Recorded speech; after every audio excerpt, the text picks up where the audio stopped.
dimanche après-midi, dans une sorte de café philo Santeuil, avec Norbert, qui était tout à fait intéressant, qui reprenait d'ailleurs les thématiques qu'on avait vues dans le café philo McDo quelques heures plus tôt, le samedi soir.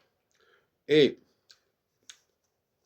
donc, on a parlé notamment de contenant et contenu, un thème qui m'est cher, mais qui n'est pas facile à gérer finalement. Quelles sont les personnes qui sont dans le contenant et quelles sont les personnes qui sont dans le contenu. Alors, Norbert, il a reconnu que lui était plutôt dans le contenant. Alors, être dans le contenant, ça veut dire se nourrir de ce qui vient de l'extérieur. Être dans le contenu, c'est se nourrir de ce qui vient de l'intérieur. Donc, quelqu'un qui n'arrive pas à se nourrir de l'intérieur doit se nourrir de l'extérieur. Ceux qui n'arrivent pas à se nourrir de l'extérieur vont se nourrir de l'intérieur. Voilà un petit peu la logique des choses. Et c'est toute une gymnastique qu'il faut pratiquer et qui est tout à fait intéressante. Alors il y a ceux qui ne sont ni l'un ni l'autre, qui sont de très mauvais contenants et de très mauvais contenus. Alors mauvais contenant, c'est quelqu'un qui se sort de l'extérieur, mais qui n'arrive pas à gérer l'extérieur, et qui repose sur l'intérieur, et l'intérieur lui-même ne suit pas. Bon, je ne peux pas citer des noms, mais c'est aussi des cas qui existent. Oh là là, ô combien.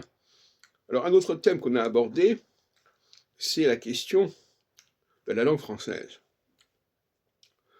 et notamment de ses particularités. Alors, on a parlé notamment de la question du U.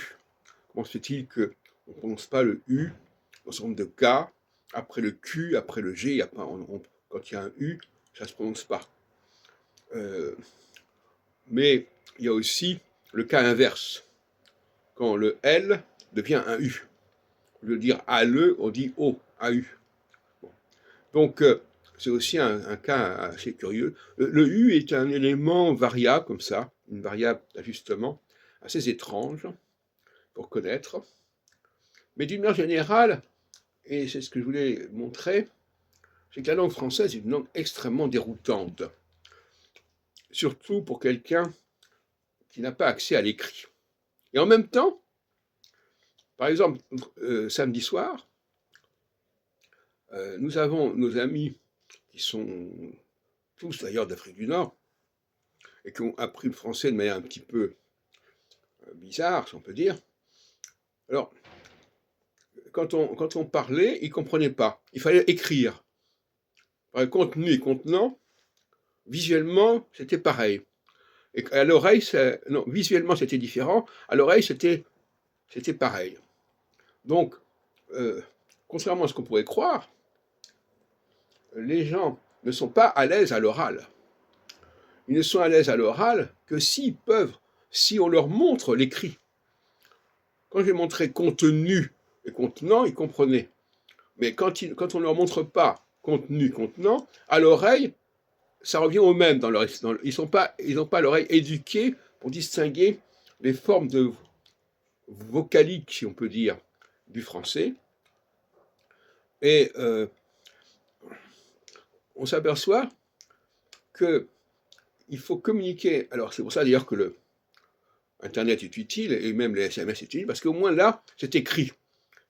On s'est toujours demandé pourquoi, finalement, l'écrit a résisté à l'oral, au niveau des téléphones portables. Et pour une raison très simple, c'est qu'en français, l'oral est quelque chose d'extrêmement difficile. Et donc, il vaut mieux avoir l'écrit. Et les gens communiquent par l'écrit, donc là, ça va. Mais si c'est oral, ça ne va plus.